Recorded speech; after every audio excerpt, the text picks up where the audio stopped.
Now I've got to admit I'm not so good with economics and the world of finance. The complexities of it are just too confusing. But maybe that's the point. Maybe it's meant to be too confusing for the average person, just like it suited the Catholic Church to keep the Bible too confusing for anyone to understand, so that they became the information guardians and could get away with whatever they liked. Maybe it suits bankers to have us ignorant of what they are up to as well. Remember the quotation from the anonymously authored Silent Weapons for Quiet Wars, which said, "The bookkeeper can be king if the public can be kept ignorant of the methodology of the bookkeeping." In the next couple of parts, I want to highlight how our money markets and banking systems are far more manipulated than we might imagine, and that most things that happen within them happen by design, not by chance. In his book, The Coming Economic Armageddon, which I'd highly recommend, David Jeremiah writes about some puzzling things that happened in the aftermath of the economic crash that hit in 2009. He says that failed institutions such as Bank of America, JP Morgan, Citibank, and Goldman-Sachs managed to pay back their billions of dollars in bailout funds early. Then, amazingly, in the first quarter of 2010, not one of these banking giants posted a loss, a virtually impossible feat equivalent to 4 Major League pitchers, each pitching a perfect game on the same day. How was such an astounding turnaround even possible? Was some kind of manipulation going on here? Some suspect it was a pre-planned event. He goes on to say, and then there is the strange case of the stock market flash crash miracle of early May 2010.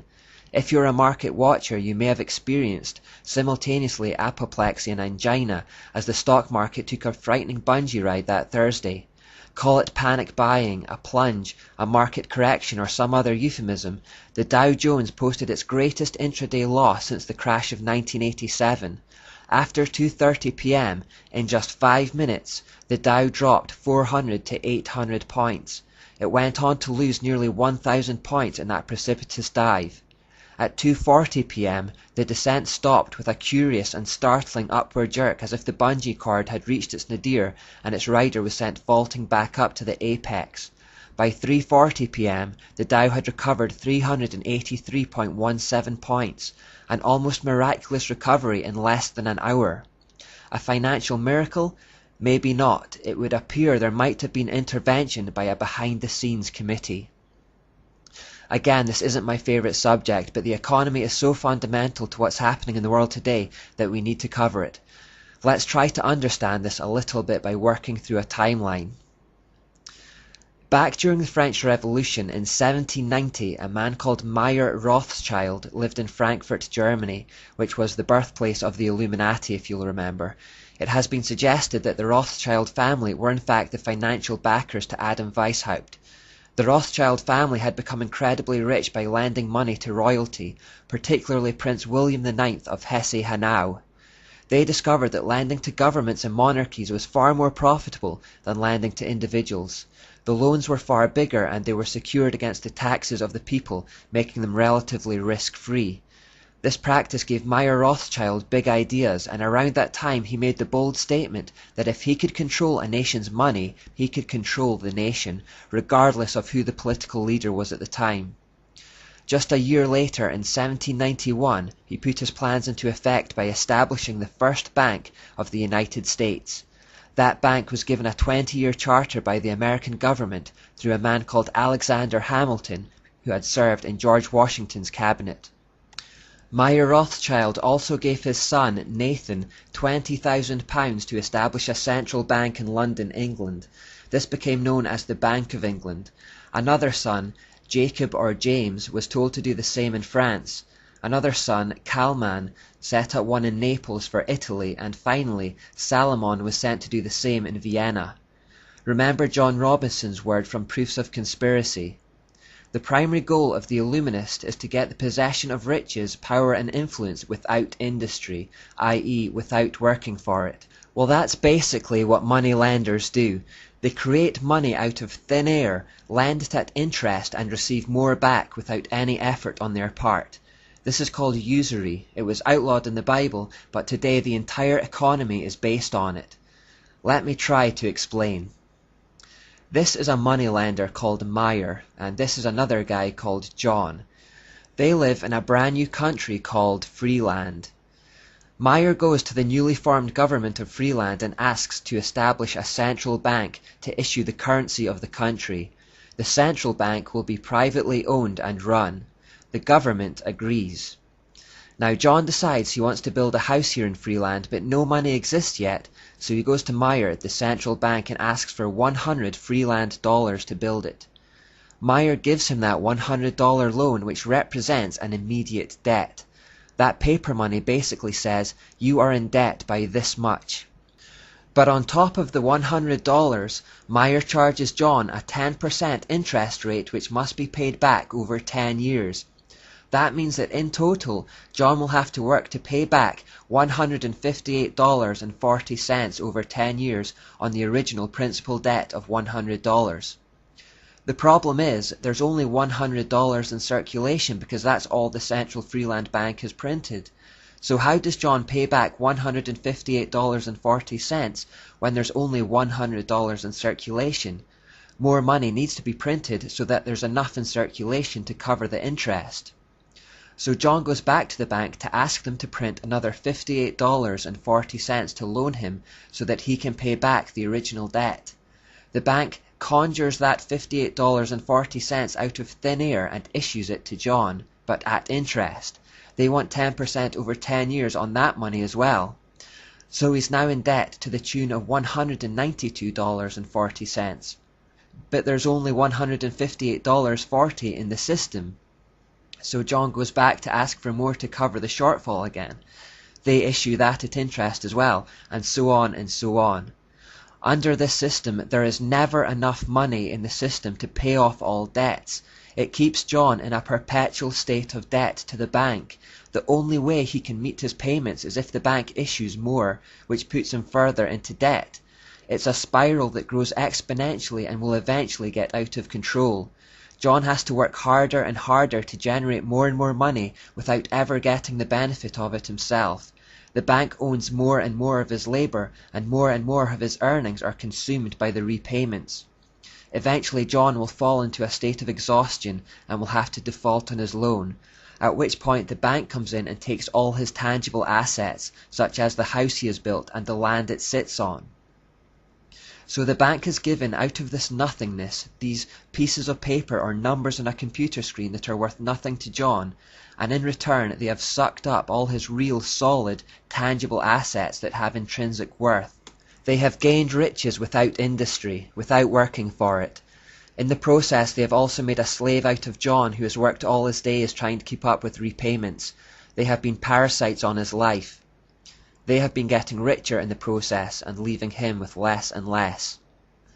That's effectively what is happening in the world today, except the government is a middleman between the bank and John. John being us, the people. Governments borrow money from privately owned central banks who charge them interest for the privilege.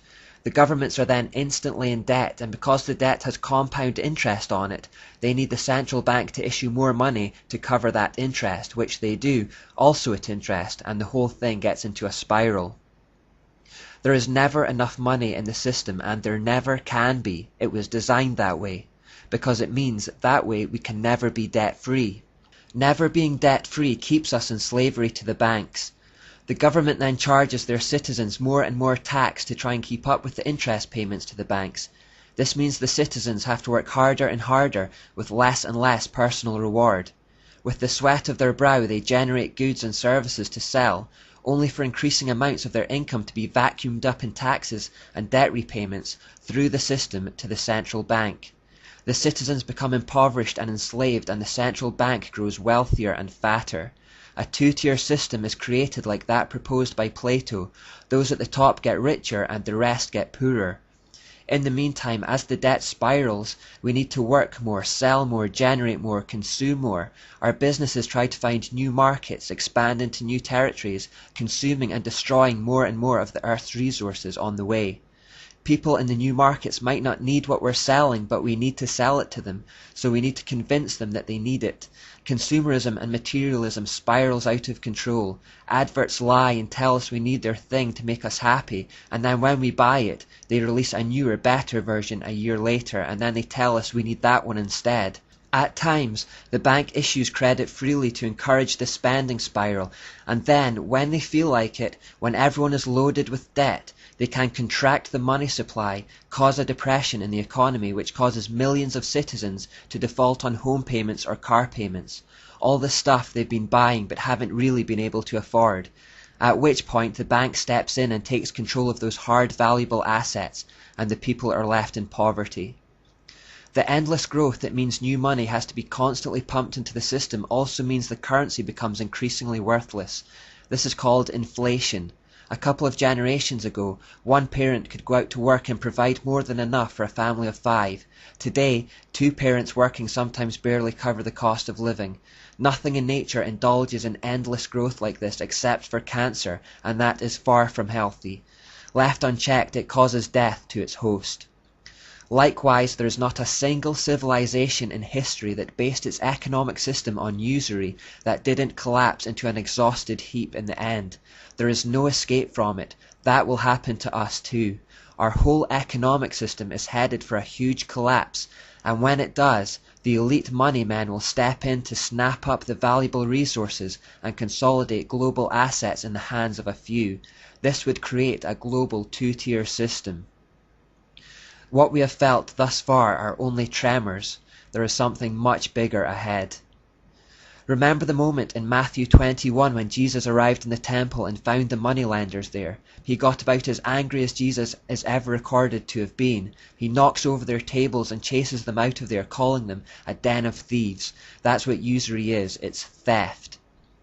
In Proverbs 22:7, the Bible says that the rich rule over the poor, the borrower is a slave to the lender. We are all slaves to central banks now, which is why we are taxed at every turn. Our government is slave to those bankers too. They form a shadow government, just like Mayor Rothschild boasted about in 1790. Democracy is an illusion under this system. Most of us will also have car repayments, mortgages, or will have taken out credit on some other large purchase. It has been reported that Americans today now pay more tax than 19th century slaves and medieval serfs. If the borrower is slave to the lender, are any of us really free? Or did we just come to love our servitude because it was comfortable, like Aldous Huxley suggested we would? I've done my best to explain as far as I can understand, but like I said, economics isn't my forte at all. So what I've done is copied links to a few websites below that should help explain the situation in black and white. I should add I don't necessarily agree with everything on those pages and in those sites, but it will give you a good idea of what's going on. Finally, although my financial advice is admittedly worth very little, I would suggest that as our paper money becomes increasingly worthless and may one day soon collapse completely, it might be an idea to invest in something with real value, such as gold or silver. We should also try to pay off our private debts as soon as possible and to live as debt-free as we possibly can.